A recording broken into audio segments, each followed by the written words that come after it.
I bought a house without telling my parents, then found out they copied my key, showed up while I was outside, and brought a locksmith when it didn't fit anymore. My name is Lana Carter. I'm 30 years old and currently working as a software engineer at a tech company in Houston, Texas. Whenever I think about my family, I feel both close and distant, like an old scar that still stings whenever it's touched. Throughout my childhood, I was never seen as equal to my sister Vanessa, who is 3 years older than me. My parents constantly put us on a scale of comparison, and that scale never once tipped in my favor. I remember birthdays as if they were etched in stone. When Vanessa turned 11, our backyard came alive with music. Our parents had even hired a live band to perform.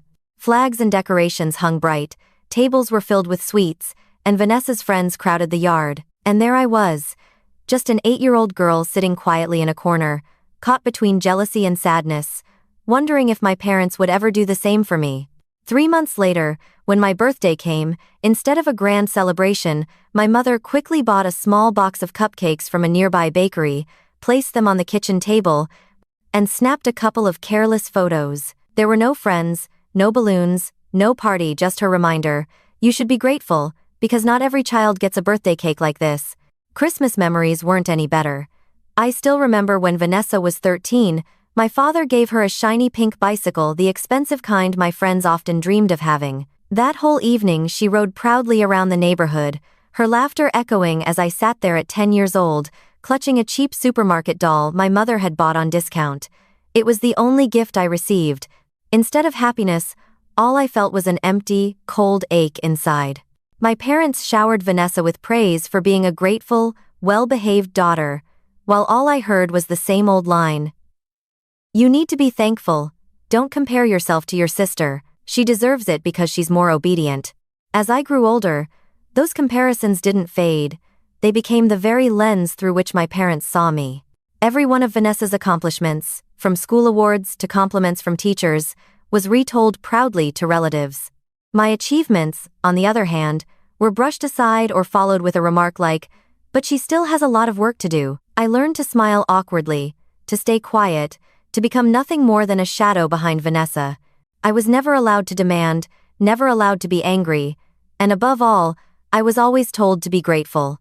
Maybe that's why I carried a silent resentment, a pain I couldn't put into words, and I've never forgotten one thought that felt like a needle stuck in my mind. I was always taught to be grateful, but Vanessa never had to be. That sentence, if it can be called a lesson, shaped not only my childhood but my entire life afterward. It created a wall between my sister and me, and at the same time it planted in me a burning desire that one day, I would break free from that endless cycle, live a life of my own, and never again have to be grateful for things I deserved in the first place. When I turned 18, I made up my mind to break free from my sister's shadow. I studied relentlessly, kept my GPA high, and eventually received my acceptance letter from the University of Texas at Dallas. It was one of the proudest moments of my life, not just because it was a respected university in my home state, but because it felt like my chance to finally prove my own worth. I still remember holding that letter, my hands trembling, tears blurring my eyes. My parents congratulated me, but the joy didn't last long. They immediately turned to Vanessa, who was sitting at the dinner table, and said, "You need to keep studying hard too, so you can be like your sister." Yet even then, their favoritism toward her never wavered. When it came time to prepare for college, I considered staying with Vanessa to save money. At that point, my parents had already rented her a private apartment near her school, covering all her living expenses. I thought if I stayed with her, our parents would be happy knowing we could look out for each other, and it would ease my financial burden. But when I brought it up, Vanessa gave me a calculating look before replying bluntly, "If you want to stay, you'll have to pay me $500 a month for rent and utilities. I'm not going to support you." I froze. My parents knew about it but didn't step in. My mother simply said, "Vanessa has the right to ask that. If you think it's too expensive, you'll need to find your own place." And just like that, I had no choice but to move into the dorm's cramped rooms with 4 people squeezed together. Nothing like the comfort of Vanessa's apartment. My college years were some of the toughest in my life. I studied while working part-time at a Barnes & Noble downtown, taking evening and weekend shifts just to make ends meet. I became intimately familiar with the taste of $1 instant noodles, eating them so often that just smelling them made my throat tighten. My friends could afford Starbucks every morning, buying brand new textbooks, while I scoured online for used copies and picked up every extra shift I could to cover tuition. On nights when I finished work late, I would sit on the bus ride back to my dorm, my head leaning against the cold window in exhaustion, but I still forced myself to pull out a textbook and read a few more pages. Meanwhile, Vanessa was living a completely different life. My parents not only paid for her apartment, but also covered her tuition and every one of her living expenses. Whenever I visited, her refrigerator was always overflowing with food, while mine back at the dorm barely held a few packs of instant noodles and a bottle of water. Each time I saw the difference, a painful sense of imbalance hit me, one my parents never acknowledged. They always excused it by saying, "Vanessa needs more support because she's the eldest. You're stronger and can handle things on your own."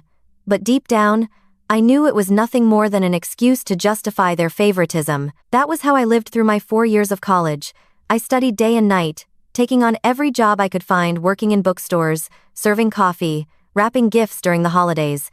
I paid every cent of my expenses myself, never receiving more than a few token gifts from my parents. There were days I thought I couldn't go on, but inside me burned a determination. I would succeed. I would prove that I could stand on my own, without anyone's pity or handouts. 4 years eventually passed. I graduated with a degree in computer science, earning a 3.9 GPA, a result so strong that even my professors praised me. Holding my diploma in my hands, I felt both emotional and proud. I thought back to the sleepless nights, the meager meals, the exhausting late shifts, and the endless unfair comparisons I had endured. None of it had broken me. On the contrary, it had forged me into someone who could stand firmly on her own 2 feet. After graduation, I decided to return to the energy corridor in Houston to begin a new chapter, a place full of opportunities in the tech field where I wanted to contribute to my hometown. I was hired by a software company with a starting salary that wasn't high compared to industry standards, but for a girl who had lived on instant noodles for 4 years, it felt like a monumental step forward. I rented a small 1-bedroom apartment near downtown. It was old and cramped, but it gave me something priceless, a space of my own, free from sharing, and free from the constant, familiar sting of my parents' words. I lived a simple life. I cut down every expense I possibly could, no new clothes unless absolutely necessary, cooking at home instead of eating out, even teaching myself how to fix small things around the apartment rather than calling a handyman. I opened a separate savings account and set a strict goal to put away at least $600 each month, even if it meant turning down nights out with coworkers or skipping short trips with friends. I had lived through years of scarcity as a student, when I had to weigh a coin in my hand just to decide if I could afford a single can of soda. Because of that, I became even more determined to build a strong foundation for myself so that I would never again have to depend on anyone. While I was focused on building my own life, Vanessa married Ethan. He was ambitious but lacked persistence, bouncing from one job to another, sometimes unemployed for months at a time. They quickly had 2 children, Max and Noah, only 2 years apart.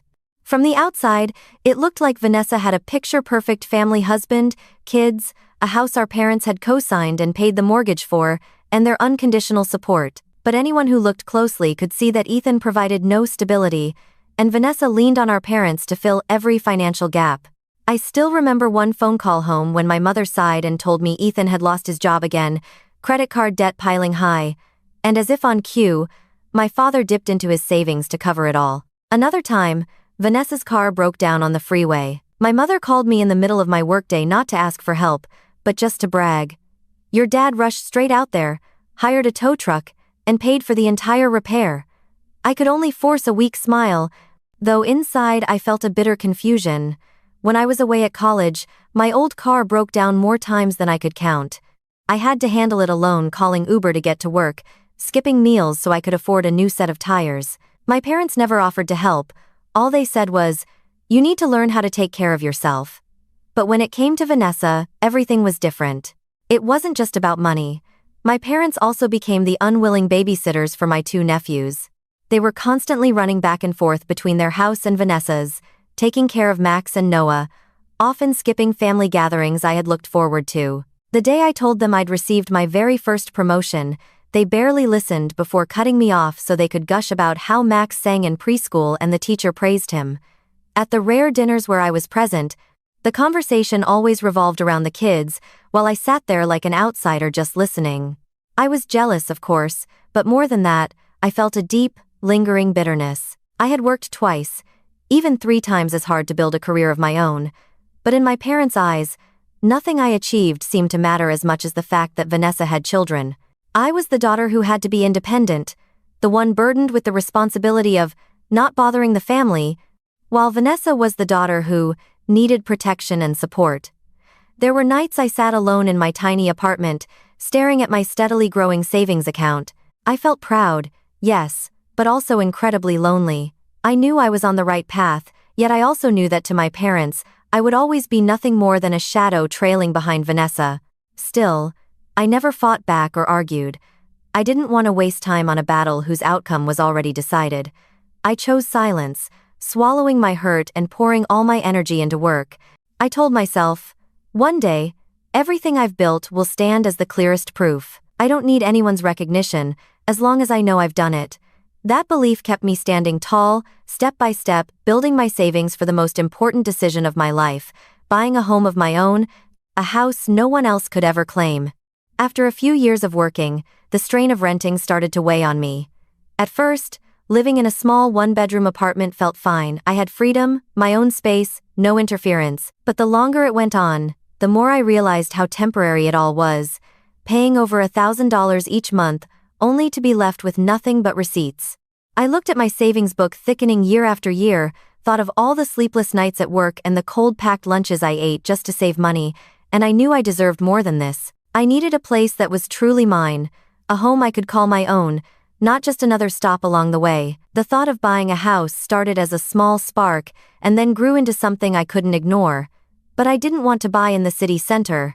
Houston was noisy, the housing prices were sky-high, and most of all, I had never felt truly connected to it. I didn't want to move back in with my parents, but I also didn't want to cut ties completely. That's when I looked toward Katy, a quiet suburb not far from Houston, with a friendly community and a calmer pace of life. It was close enough that I could drive back to Houston in under an hour if I needed to, but far enough that my parents couldn't just drop by whenever they pleased. To me, that was a safe distance close enough to my roots, but still giving me the independence I longed for. I decided to keep everything an absolute secret. I didn't tell my parents, and I certainly didn't tell Vanessa. I knew that the moment they found out I was buying a house, it would immediately turn into the family's house, a place where Vanessa might move in, or where my parents could pressure me into saving a room for the kids. I didn't want to hear one more time the words, "You need to think of your sister, think of the little ones." For the first time in my life, I wanted to do something completely for myself, no permission, no approval, no compromises. So I started searching. Every evening after work, I sat in front of my laptop scrolling through dozens, sometimes hundreds, of listings in Katy.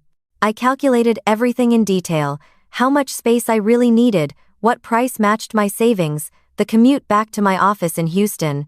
After weeks of searching, I found it a small, single-story 2-bedroom house with a wooden porch in front and a backyard big enough for me to plant lavender, the flower I had loved since college. The kitchen was bathed in natural light, with a large window overlooking the yard, where I pictured myself sitting with a cup of coffee on quiet mornings while working. The first time I walked through the door, my heart pounded as if I had just stumbled upon the missing piece of my life. I knew then this was where I wanted to begin a new chapter. I handled every step with complete discretion. I contacted the bank, finalized the loan paperwork, and signed the contract without breathing a word to anyone except my financial advisor. I didn't even share the news with my closest friends in Houston, afraid that one slip of the tongue might come back to hurt me. The more silent I stayed, the safer I felt. But life has a way of refusing to let things remain as private as we wish. At the office, there was a coworker I already knew to be nosy. Her name was Linda. One afternoon during lunch break, I absent-mindedly opened an email from my realtor to double-check some paperwork. Linda was sitting right next to me. She caught a glimpse of my screen and immediately leaned in, firing questions. "Are you buying a house? Where at? Oh my God, that's amazing." I quickly shut my laptop and brushed it off with a few vague answers. But with Linda, even the smallest detail was enough to spin into a whole story. Just a few days later, I overheard another coworker saying that Linda had been telling everyone in the office that I was looking to buy a house in Houston. My stomach dropped. Sure enough, not long after, my mother called. Her voice was cheerful but laced with that probing tone I knew too well. "I heard you're looking for a house in Houston? Why didn't you tell me? You need to get something bigger, with plenty of room so the kids can stay too. A 2-bedroom won't be enough." I froze, wondering how the news had traveled so fast. I tried to deny it, insisting it was just a rumor and that I hadn't decided anything yet, but I could clearly hear Vanessa in the background, her voice brimming with certainty as if the decision had already been made. "If you do buy, make sure it has a big backyard. Max loves soccer, and Noah will need his own room. Ethan also needs space for an office." I sat there in silence, phone pressed to my ear, my blood boiling. My private dream had just been dragged into the open, and once again my family was ready to turn it into something for Vanessa and her children. Inside me, two conflicting feelings collided. On one hand, I was furious at myself for being careless, for letting Linda find out, for allowing my secret to slip. On the other hand, something became painfully clear. I couldn't hesitate anymore. I couldn't let anyone else define or claim my dream. I had to move faster, had to lock down this house before it was transformed into the so-called family home I never wanted. And in that tension, I began preparing for the next steps, the steps that would completely change the course of my life. From the moment after that phone call, my life slipped into a relentless storm with no room to breathe. Every morning when I opened my eyes, my phone was already filled with unread messages from my mother. The content was always the same, only the links changed. "Look at this one. 4 bedrooms, safe neighborhood, close to your sister's house. Perfect for the family." By noon, just as I stepped out of a meeting at work, my phone would buzz again non-stop. My mother would send me another batch of listings, houses with 5 or 6 bedrooms, each one annotated with her notes. "This one has a backyard big enough for family parties, with separate rooms for the kids. You need to think long-term, it'll be convenient later." By the time I dragged myself home at night, exhausted and not even fed, I'd be met with a 30-minute call where her voice left no space for mine. "You're an adult now, you have to take care of the whole family. Vanessa struggles with 2 little kids, Ethan's job isn't stable, and if you can help, you must. That's your duty as a younger sister." Every day felt like standing in the middle of a hurricane. My personal email, text messages, even Facebook Messenger flooded with links to houses advertised as dream family home or perfect house for raising kids. My mother even went as far as calling a realtor in Houston, pulling photos of houses and sending them to me with notes like, "She says this one's on discount. If you agree, I'll book a tour right away. Don't let this opportunity pass." Reading those messages, I couldn't decide whether to laugh or cry. Everything was being decided for me, while I, the one paying, the one signing, the one who would shoulder the mortgage for decades, was treated like nothing more than a side character in their plan. And Vanessa? She didn't hesitate for a second. She messaged me directly on iMessage, her tone more like a command than a suggestion. "Check out this one. It has a basement for Ethan's office and a pool in the backyard for the kids. Max loves swimming, he'd be thrilled. You need to consider the boys too." She didn't ask if I wanted any of it, she spoke as if my buying a house was only to meet her family's needs. I stared at her words, my hands trembling with fury. For 30 years, every sacrifice had been mine. And even now, when I had finally clawed my way to the point of buying my own home, they still assumed it belonged to everyone else, a home for Vanessa to benefit from yet again. That was when I began to see it more clearly than ever. In my parents' eyes, this house wasn't the result of my years of struggle and discipline. To them, it was simply another opportunity to provide more for Vanessa. They didn't see me. They didn't see the years I lived on cheap noodles, the nights I nearly collapsed from exhaustion at work, or the sacrifices I made to save every dollar. The only things they chose to see were their 2 grandchildren, their eldest daughter, and her failing husband, the family they always expected me to carry on my back. From that phone call on, my days stopped having even a moment of peace. Every morning when I woke up, my phone was already full of unread messages from my mother. The content was nearly identical, the only difference being the link attached. "Take a look at this one, 4 bedrooms, safe neighborhood, close to your sister's place. Perfect for the family." By noon, just as I stepped out of a meeting, my phone would buzz non-stop again. My mother would send me another long list of houses, 5 to 6 bedrooms this time, with comments like, "This one has a backyard big enough for family parties, and separate rooms for the kids. You need to think ahead, it'll be more convenient later." When I came home at night, tired and not even fed yet, I'd face another 30-minute call, her voice leaving me no chance to speak. "You're an adult now, you have to look out for the whole family. Vanessa is struggling with 2 kids, Ethan's job isn't stable, and if you can help, you must. That's your duty as the younger sister."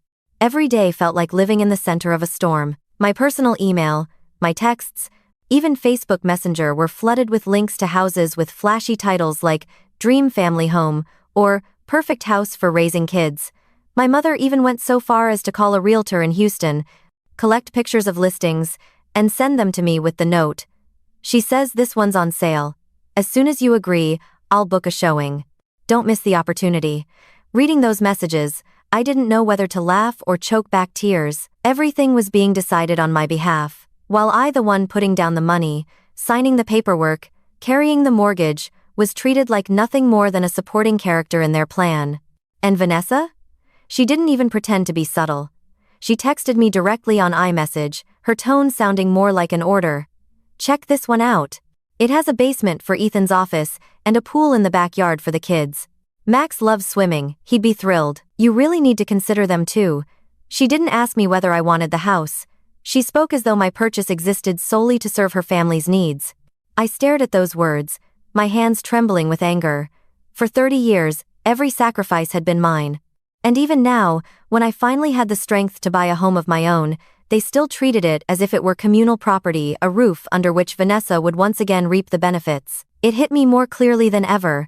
In my parents' eyes, this house wasn't the fruit of my years of effort and sacrifice. To them, it was nothing more than an opportunity to provide for Vanessa. They didn't see me. They didn't see the years I survived on cheap noodles, the nights I nearly collapsed from exhaustion, or the determination it took to keep going. All they chose to see were their 2 grandchildren, their eldest daughter, and her failing husband, the family they always expected me to shoulder on my back. I no longer hesitated. After weeks of tension filled with my mother's relentless calls and Vanessa's demanding messages, I finally signed the papers for the 2-bedroom house in Katy. The process was quiet, just me, the realtor, and the bank officer. There were no parents by my side, no one cheering for me, no family photo to mark the moment. But for me, it was the very first time I felt truly grown, truly in control of my own life. I moved in on a bright, sunny day. When the door swung open, I took a deep breath, inhaling the faint scent of old wood mixed with the warmth of sunlight lingering in the rooms. In front of me was a modest living room with pale wooden floors and a large window that let the light pour in. I sat down on an old wooden chair the previous owner had left behind, and it felt as though the sunlight itself was embracing me, gentle and warm. I had lived in damp dorm rooms, in overpriced apartments that never felt like mine. But here, the moment I stepped in, I knew I had finally found a place that deserved to be called home. I wandered out onto the front porch. It was small, made of wood, just big enough to hold a swing chair. I pictured myself there on late afternoons, sipping tea while watching neighbors walk their dogs. Out back was a modest yard, not too big, but perfect for the little dream I had carried for years, planting lavender. I had always loved the soft stretch of purple and its sweet fragrance, a reminder that even in a life filled with bitterness, I still deserved a corner of peace for myself. The kitchen, though, was what I loved most. A wide window opened to the backyard, letting the morning light flood every corner. I imagined myself cooking breakfast there, the aroma of fresh coffee blending with golden sunlight so different from the rushed meals eaten at my desk in that old apartment. Just standing there, with my hand on the marble countertop, I could feel the difference in my bones. This was no longer a temporary life. This was the beginning of a new chapter, one I owned completely. I walked through each room, running my fingers along the walls and door frames, as if I needed to make sure it all truly belonged to me. The master bedroom was just big enough for a queen bed, while the smaller room, I decided, would become my reading room. I had always dreamed of a space filled with books, where I could sink into an armchair and read whatever I wanted without anyone mocking me for being impractical or wasting time. Just the thought of it made the corners of my mouth lift into a smile. Standing in the middle of the living room, I whispered to myself, for the first time, I'm doing something only for me. Not to please my parents, not to ease Vanessa's burdens, not to meet anyone else's expectations, just for me. The words echoed in the stillness, and my eyes stung with tears. My whole life I had been forced to be grateful, to sacrifice, to step aside, and now here I was, standing inside my very own house, where I was the only voice that mattered. On some evenings, I would sit alone on the porch, listening to crickets in the garden, feeling the warm breeze run through my hair. I closed my eyes and thought about the upcoming family dinner. I knew my parents and Vanessa would talk, would impose, would try to claim space in my life again. But this time, I was carrying a bomb to shatter the false silence that had lasted for years. I would tell them outright that I had bought a house, and that it was mine, only mine. I would look them straight in the eye and not back down. Inside me was both fear and anticipation. Fear, because I knew the confrontation would be fierce. Anticipation, because this was the first time I was stepping out of the cycle of sacrifice. When I closed the front door that evening, the keys gripped tight in my hand, I felt a small fire ignite in my chest. I knew the road ahead wouldn't be easy, but at least I had taken the right first step. That night, I drove back to Houston with a heart both tense and resolute. My parents had texted earlier, reminding me that the whole family would be at dinner, Vanessa, Ethan, and the kids. I knew it would be anything but simple, but I also knew it was time to speak the truth. I couldn't keep the house and Katy a secret forever, and I couldn't let them keep believing that my dream was just a shelter for the entire family. My hands tightened on the steering wheel as I repeated to myself the words I was going to say. This is my house, and it's only for me. My parents' house looked exactly the same as it always had, the front yard shaded by old oak trees, the familiar golden light spilling out from the windows. When I stepped into the dining room, the scene was lively and loud. Vanessa was laughing, holding up her iPad to show everyone pictures of a new house. My father sat beside her, his face full of excitement, while my mother nodded approvingly, chiming in now and then with praise. Look at this one, Lana. My mother turned toward me. 5 bedrooms, even a playroom for the kids. Close to good schools too. Now this is the right choice. I took my seat quietly and listened. Vanessa carried on, her eyes glowing with excitement. If you buy this one, Max can have his own room, Noah too. Ethan could use the garage as a workshop, and the living room is big enough for us to host Christmas for the whole family. You need to think about it, this will be our home, not just yours. Everyone at the table nodded, as if it were the most natural thing in the world. I held my glass of water, sat in silence for a long moment, then drew in a deep breath. It was time. I set the glass down and spoke calmly but firmly. I've already bought a house. The room fell silent in an instant. I looked my parents straight in the eye and continued, in Katy, a 2-bedroom, and it's only for me. The air cracked like glass. Vanessa practically screamed, what? 2 bedrooms? Where are the kids supposed to stay? What were you thinking, Lana? Do you expect them to squeeze into the living room? My mother slammed her spoon against the table, her face flushed red. You are unbelievably selfish. Your sister has a family, children to care for, and you refuse to help? And you dare to think only of yourself? Shameful. My father's voice dropped low, his eyes heavy with judgment. Family means sacrifice. You're the younger sister. It's your duty to support your elder sister. That's only natural. I felt a surge of fury rise inside me. For years I had been shackled by the same refrain. You must be grateful, you must sacrifice, until it became a chain around my neck. I placed both hands firmly on the table, stared straight at them, and my voice came out sharper than it had ever been. Sacrifice does not mean I am bound to carry her for the rest of my life. I have the right to live for myself. I worked endlessly, year after year, to afford this house, and it belongs to no one but me. Ethan, who had been silent beside Vanessa until now, suddenly sneered. I thought family was about sharing. What's the point of having a house if not for everyone to enjoy? I turned toward him, my eyes locking on his. Have you ever given a single dollar to my parents? Have you ever once helped me through my struggles? Don't lecture me about sharing when all you've ever done is take. His face flushed red, and he dropped his gaze, but Vanessa shot up in his place, screaming, You've really changed, Lana. You've become cold, selfish, unrecognizable. Do you even think about everything Mom and Dad have done for you? I let out a bitter laugh. Done for me? When I had to pay for my own dorm? When I lived off instant noodles every single day while you had every expense covered? Was that them doing something for me? I've had enough. Myson? My mother shot to her feet, her hand trembling as she pointed at me. If you turn your back on this family, you'll regret it for the rest of your life. What will people say? They'll say we raised an ungrateful daughter. I met her gaze, my words deliberate and unshaken. I don't care what people say anymore. I care what I say to myself. and I say it's time I lived my own life. The silence that followed pressed down on the dining room like the air before a storm. My heart pounded in my chest, but with it came a strange, spreading lightness. I pushed my chair back and stood. My parents' eyes were still burning with anger. Vanessa sat stunned, speechless. I picked up my purse and walked slowly toward the door. Before leaving, I turned back one last time, my voice steady and final. This is my decision. I will not change it. If you cannot accept that, then consider me never part of your family plans again. I sing. I stepped out of the house where I had grown up, the place that held both sweet and bitter memories. The door shut behind me with a heavy thud, echoing like a final period at the end of years of sacrifice and endurance.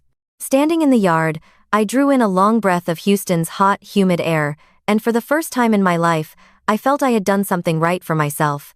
I knew the road ahead wouldn't be easy, but at least I had stood up, spoken out, and refused to carry the weight of someone else's life any longer. And that was the first step toward breaking free of Vanessa's shadow, toward beginning a new journey, one where I would no longer be the forgotten name in the family, but simply myself, Lana Carter. After that dinner, I knew I had put myself at odds with my family, but I hadn't expected the backlash to come so fast or so fierce. The very next morning, when I opened my phone, it felt like all of Houston had exploded over a Facebook post from Vanessa. Her page was filled with photos of Max and Noah, crammed together on a tiny bunk bed, their faces downcast, paired with a caption dripping in self-pity. It's heartbreaking when someone in the family doesn't value kinship. Some people only think of themselves, while children are left to suffer. The post spread like wildfire, shared dozens of times within hours, gathering floods of sympathetic comments. Those poor kids. Family comes first. How could anyone be so cruel? I read it with a bitter laugh caught in my throat, because of course someone in the family she meant was me. And it didn't stop there. My mother jumped in too. She posted a photo of the very house I had just bought in Katy. Somehow she had gotten it from the realtor's listing, and wrote a caption that cut like a knife. Some people forget their roots, forget their family, just to chase their own selfishness. Her words stabbed straight at me, and the effect was immediate. Old acquaintances in Houston, even distant relatives, began calling and messaging me, questioning me, scolding me. None of them cared to hear my side of the story. Just reading the dramatic words of my mother and Vanessa was enough for them to brand me ungrateful, selfish, and cold. At work, the storm followed me. I could hear the whispers whenever I walked into the office. A friendly coworker leaned close one morning and whispered, "Linda's been telling the whole group that you're fighting with your family just because you refused to buy a bigger house for the kids. She even said you must be really wealthy, otherwise you wouldn't be so selfish." My face burned. So Linda, the one who had accidentally seen my email, had now turned into the source of a twisted rumor spreading through my workplace. I walked past the rows of desks with my head held high, but inside I was boiling with anger and humiliation. I started blocking accounts on Facebook, changed my phone number, even deleted Messenger altogether to shut out the barrage of attacks. Still, the weight of worry pressed on me. I knew my family would not stop at online complaints. They had never known when to stop. And sure enough, less than a week later, my mother showed up at my doorstep in Katy, holding a pie in her hands. She smiled with a softness I hadn't seen in years, as if everything that had happened was just a minor misunderstanding. "I just want to talk, Lana," she said, her voice so gentle that a few years ago, I probably would have caved on the spot. I let her in, set the pie on the kitchen counter. The smell of apple pie filled the air, tugging me back to childhood Christmases when Vanessa and I would wait for our parents to slice it. But the sweetness evaporated the moment my mother began to circle toward her real purpose. "I know things got a little tense last week," she started carefully. "I'm sorry if we made you upset, but you know, Vanessa really is struggling. Ethan's job is still unstable, and the kids are growing fast. Your house is spacious. Why not let your sister and the kids stay with you for a while, just until they get through this rough patch?" I looked straight into her eyes and didn't answer right away. I had known this moment would come, just not this soon. "Mom," I finally said, my voice calm but cold. "I bought this house with years of my hard work and savings. It's not a temporary shelter for anyone. If Vanessa and her husband are struggling, they need to figure it out themselves. I can't carry them forever." Her face stiffened, but she forced a smile, trying to cover her disappointment. "You sound so harsh. We're family, not strangers." I just want you to see that sharing a little doesn't cost anything. I placed my hand firmly on the table and spoke each word with weight. You call it sharing. I call it manipulation. I've sacrificed enough over the years, and now I will not allow anyone, not even you, to make decisions for me anymore. In that moment, I saw with piercing clarity what I had only ever sensed faintly before. Every action, from shaming me online, spreading rumors at work, to showing up with a pie and a sweet apology, was nothing more than a carefully calculated chain of manipulation. My family had never wanted to hear my true voice. They only wanted to force me into the role they expected, the younger sister, the daughter who was supposed to sacrifice for her older sibling and her children. When my mother left that day, the pie still sat on the kitchen counter, cold and unnecessary, just like the false apology she had carried with it. I watched her silhouette fade beyond the door, and inside me rose an ironclad resolve. This was no longer about petty disagreements. This was a battle, and I was not going to retreat. The very next day, I only meant to stop at the supermarket to pick up some vegetables and a few cartons of milk for the week ahead. I never imagined that by the time I came back, my whole world would be turned upside down.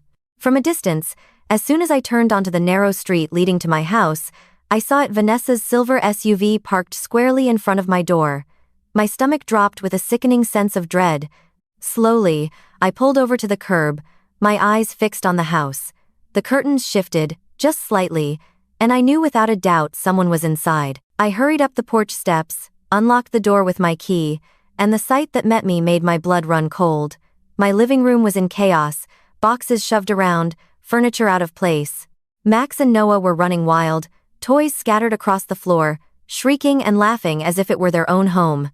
Vanessa stood in the center of the room, directing Ethan as he hauled in large bags, while she herself fussed with unpacking a suitcase. Ethan, completely unfazed, had dropped onto my sofa with a sandwich in hand, chewing like he was lounging in his own living room.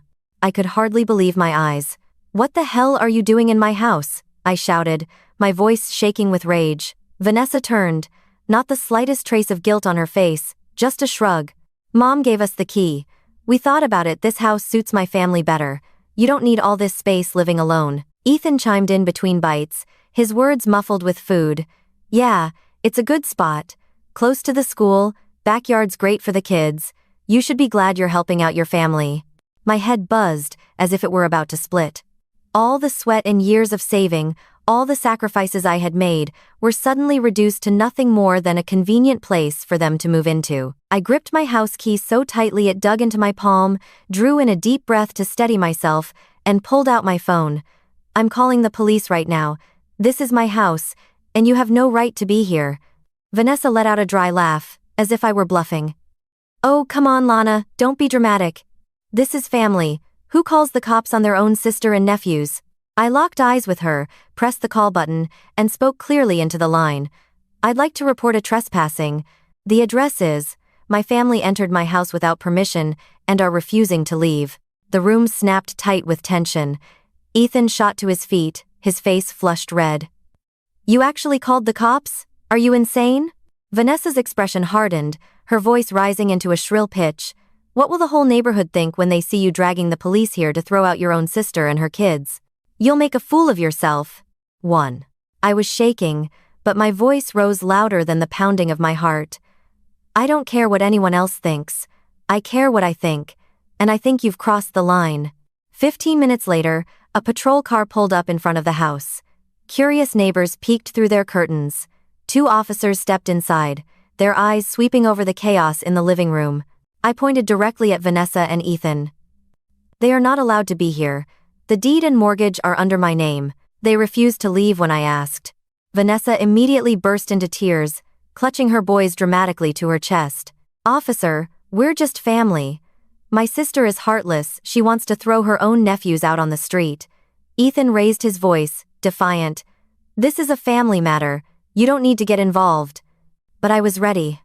I handed over the closing documents, the mortgage papers, and said firmly, "I am the sole legal owner." They entered using a key they were not authorized to have.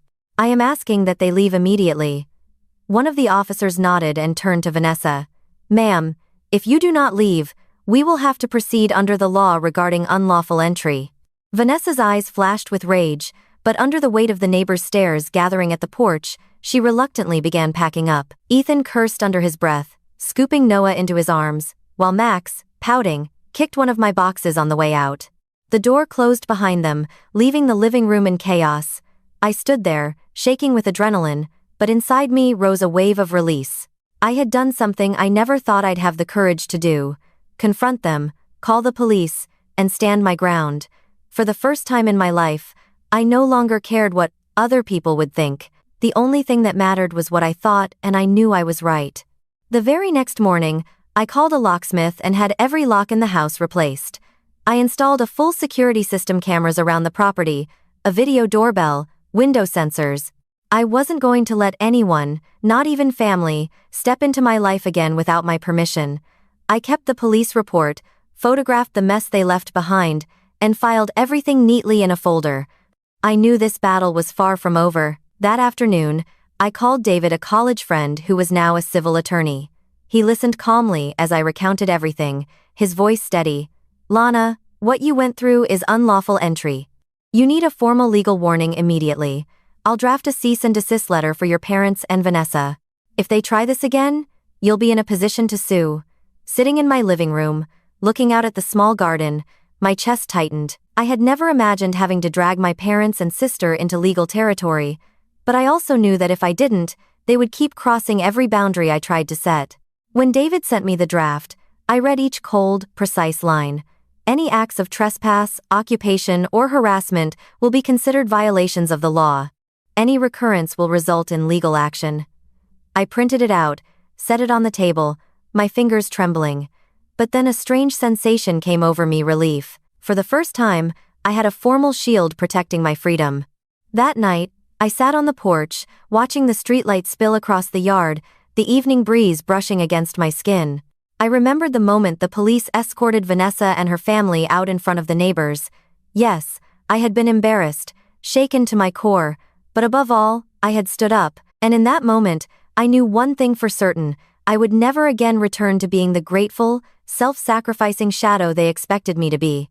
After the police showed up at my door, I thought things would finally calm down, at least for a while, but I was naive to believe my family would know when to stop. They couldn't accept defeat, and they certainly couldn't accept that I had drawn a clear boundary. Instead of backing off, they launched a new campaign, subtler, more insidious, and far more dangerous than barging into my house. It started when I noticed I hadn't received any mail from the bank for weeks. I called customer service to check, and what the representative told me left me frozen. "Your correspondence has been redirected to your updated address, your parents' home." My blood rushed to my face. Who gave them the right to tamper with something so critical? The representative explained that someone claiming to be my mother had called, confirming that I'd moved back, and requesting all documents be forwarded to the Houston address. It took me nearly a week of paperwork and verification to fix the mess, but the violation gnawed at me. I could no longer dismiss this as family drama. This was sabotage. Before I could even breathe, another blow came. I received an email from the HOA, informing me that someone had filed a complaint accusing me of running an illegal business out of my home, using the property for an unauthorized online service. I laughed bitterly. I was a software engineer, occasionally working from home, and yet somehow I had been painted as a lawbreaker in my own neighborhood. I had to draft a lengthy written statement, attach my employment contract, and a company letter, just to prove I wasn't running any business from my house. Eventually, the HOA dismissed the complaint, but I knew exactly who was behind it. The phrasing in the email echoed my mother's voice word for word. "We don't want anyone looking down on this neighborhood." Reading it sent a chill down my spine. Vanessa delivered the next blow. One afternoon, while scrolling online, I froze at the sight of my house plastered all over a GoFundMe page. The bold headline screamed, "Housing crisis, help my kids have a home." Beneath it was a photo of Max and Noah huddled together on a front step, with a gut-wrenching caption, "My sister abandoned us. She bought a big house but won't let her family live with her. Please help my children have a proper home." I recognized it instantly. The photo had been taken right from my own porch. They weren't just slandering me. They were using images of my property as a prop for begging money. I immediately contacted GoFundMe's legal team, submitted copies of my deed, and attached the cease and desist letter David had already drafted. Within 24 hours, the campaign vanished. But the fallout lingered. Old friends from Houston messaged me with pity, and some even sneered, "How could you leave your own nephews homeless?" I began to feel surrounded on all sides. From the bank, the HOA, to social media. Everywhere I turned, there were fingerprints of their interference. I spent night after night sleepless, flinching at every small noise outside the yard. I added more locks, more cameras, but no security device could erase the gnawing unease. I knew the truth. The ones harassing me weren't strangers, but the very people who once called me family. The breaking point came late one night when I checked my voicemail. My father's voice came through, hoarse and venomous, half angry, half triumphant. "You think you've won?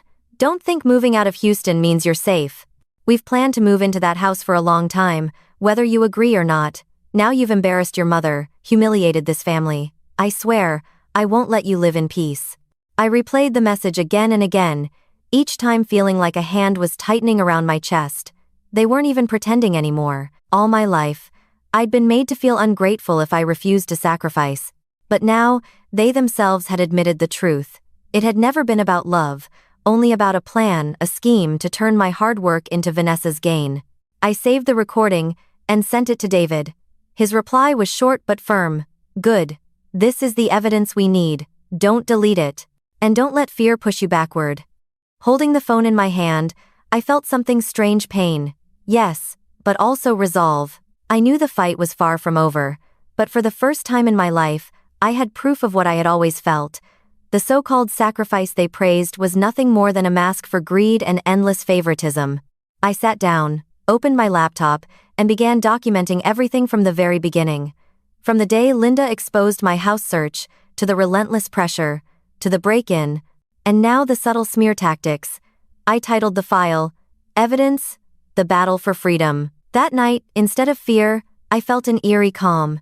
If they wanted to turn this into a war, then I would no longer retreat. And this time, I wouldn't fight with just emotions. I would fight with truth, with the law, and with every ounce of strength I had been quietly building all these years.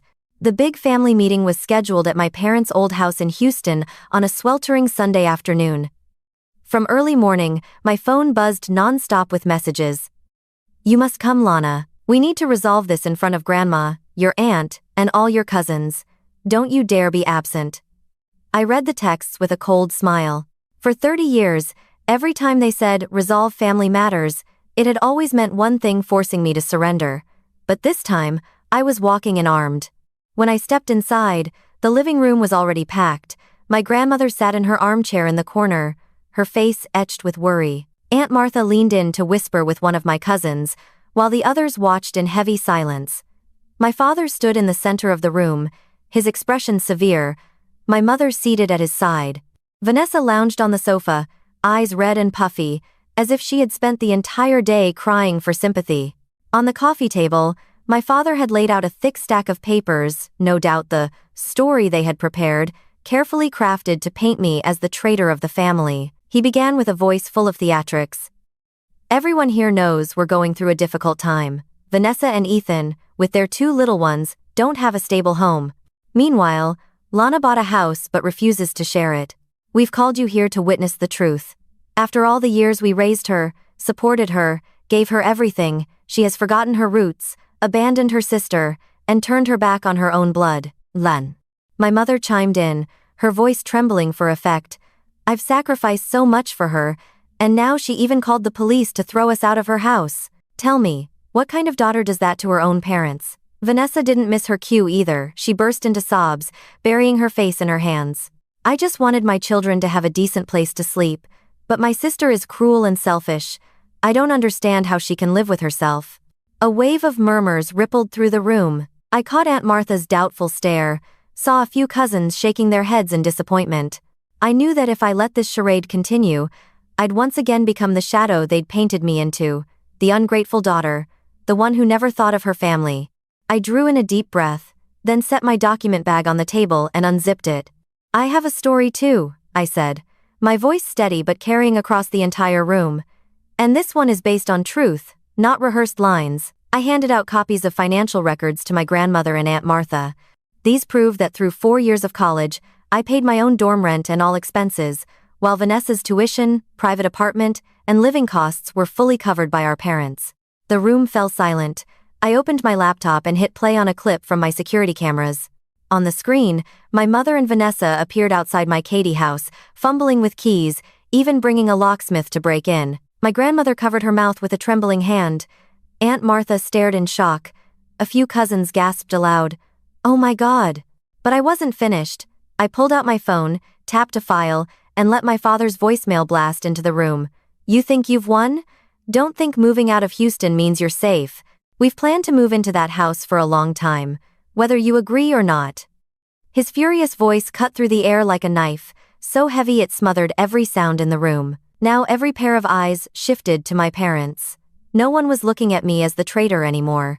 Grandma was the first to break the silence. Her voice trembled, but it carried a sharp edge of fury. "How could you do this to her?" I watched with my own eyes how hard she worked, how she stood on her own from such a young age, and you still pushed her like this? Aunt Martha held the stack of papers in her hands and shook her head. Forcing one child to carry an entire other family on her back isn't sacrifice, it's exploitation. This is beyond cruel. The cousins and relatives began murmuring too, but this time their whispers cut toward my parents and Vanessa. No one was defending them anymore. The air in the room grew so thick it felt like it could be sliced with a knife. But I wasn't about to let them drag it on. I pulled out a copy of the sales contract for my house and held it high for everyone to see. "I've already made my decision. I'm selling the house in Katy. I've accepted a new job in Arizona, and I'm leaving. This is my new life, one that begins without the chains of this family binding me anymore." Grandma's eyes brimmed with tears, but there was pride shining through them. Aunt Martha gave a small nod, and a few relatives clapped softly in quiet support. My parents and Vanessa sat frozen, their entire scheme stripped bare under the light, with not a single ally left. I gathered my documents, stood tall, and said, "My story ends here. Whether you choose to believe the truth or continue clinging to illusions, that's up to you. But I've already chosen." I turned and walked out, leaving the chaos behind me. This time, no one reached out to stop me. I never thought that day would come so quickly. After the family meeting in Houston, I contacted my realtor and officially listed the Katy house for sale. Within just 2 weeks, I had 3 offers, one of them $20,000 above asking price. I accepted without hesitation, without a trace of regret. To me, that house no longer symbolized independence. It had become a battlefield, a place soaked with too many tears and endless conflict. Holding the check in my hands, I felt the weight of a chapter close, messy, painful, but necessary, because it was the chapter that taught me how to stand up. A month later, I packed my belongings into the car and drove straight to Tucson, Arizona. The city rested quietly among rugged, sun-baked mountains, with a sky so vividly blue it felt endless, and sunlight that poured like gold over every street. I had taken a new position at my company's Arizona branch, a step I embraced as both a fresh start for my career and for my life. No more relentless phone calls, no more scrutinizing eyes. I was beginning again from zero, but with the mindset of someone who was finally, completely free. A year passed, and I had built a life I once only dared to dream of. 6 months in, I was promoted to branch manager after the projects I led surpassed expectations. I had a team of colleagues who respected me as their leader, never shoving me into the role of lesser one or burden bearer. Most unexpectedly, I began dating Michael, a systems engineer whose quiet kindness often caught me off guard. He respected my boundaries to a degree that sometimes astonished me. He never pressed when I wasn't ready to share, never demanded, never forced. He simply stayed, listened, and let me be myself. My new house in Tucson was smaller than the one in Katy, but every corner carried my touch. I planted a backyard garden, tomatoes, basil, rosemary, and a neat row of strawberry plants. Every morning, I stepped outside, picked a few fresh basil leaves, dropped them into my tea, and felt a calmness settle over me. On the walls, I hung paintings I had chosen myself, no one to tell me the colors didn't match or that it looked strange. I painted the front door navy blue, the color I had loved since childhood but was never allowed to pick when I lived under my parents' roof. Every small detail from the tablecloth to the bedroom lamp to the armchair by the window stood as living proof of one truth: this was my home, and no one else's. On my 31st birthday, I hosted a small gathering at my home. There were no parents, no Vanessa, no judgmental eyes. Instead, my living room was filled with laughter from my new circle of friends, co-workers, neighbors, and a few close companions I'd met in Arizona. Elaine brought a box of apple pie, the kind I actually love, so different from the chocolate cake I had been forced to eat throughout my childhood because Vanessa likes it. Sophia, my next-door neighbor, arrived with a bottle of red wine, and Michael surprised me with a pot of lavender in full bloom, its purple flowers glowing in the afternoon light. As everyone gathered around the dining table, I raised my glass, looking around at the room glowing with warmth and the faces smiling back at me. My voice trembled slightly but carried a deep emotion. To the homes we build with our own hands, and to the families we choose. Cheers erupted, glasses clinked, and I felt my throat tighten with happiness. Later that night, when the house had gone quiet again, I sat by the window, gazing at the little garden under the moonlight. For a moment, I wondered, would there ever come a day when I might reconnect with my parents and Vanessa? Would the distance between us ever cool enough for me to return, even in some small way, without being dragged back into the old cycle? The question lingered, unanswered. But then I looked around my home, touched the dining table where my friends had just been laughing, and I smiled.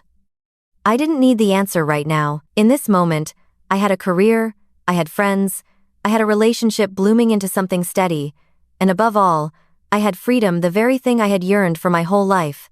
I was free, I was at peace, and for the first time ever, I knew I was truly living for myself.